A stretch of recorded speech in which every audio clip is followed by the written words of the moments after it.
What is happening, everyone? The football therapist here. When looking at the rookie running backs this year, there's an elite three running backs. There's Kenny Gainwell, and then there's a big drop off in this class. I'm here to tell you who I think is the best of the rest of those running backs. Let's hit that intro.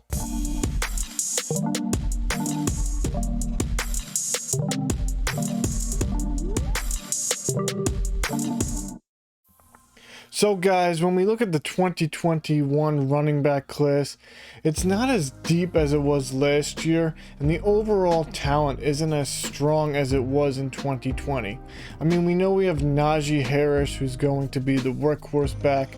Travis Etienne and Javonte Williams both look very strong candidates to be successful fantasy football backs in the right system. And then Kenny Gainwell will probably be the number 4 running back taken off the board, but some people aren't as high on him as I am. But that top 4 really is it for the elite to really good talent who'll probably get the draft capital needed. After that, it's a crapshoot. I mean, you can really argue for any running back after that, make the case for any running back, and I really couldn't hold that against you. For me personally, at number 5, I'm going to go with Jermar Jefferson. Now let's look at what Jefferson has done during his college career.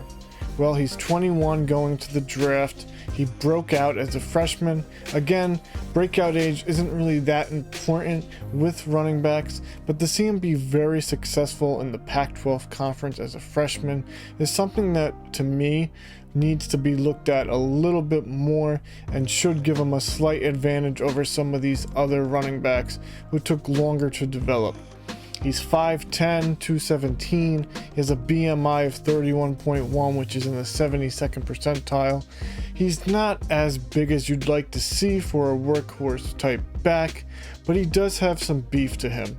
His college dominator rating was 34.6%, and he had a really impressive 6.5 yards per carry last season.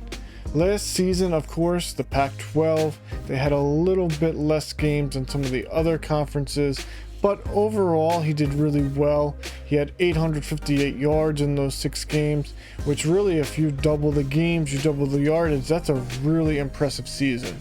Going back to his freshman year, he had 1,380 yards, 12 touchdowns, and he also had 25 receptions.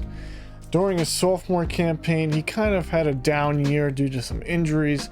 He had an ankle injury that held him out of 2 games early, and then for the rest of the season, he really wasn't the same player that we saw as a freshman. Looking at him on tape, though, we see a guy that has excellent vision. I think that's one of the biggest parts of his game.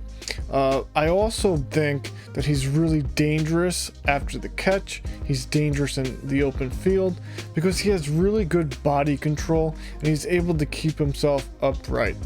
Now, one thing that we didn't see in his game that obviously is a big red flag is he didn't really possess an ability to break tackles.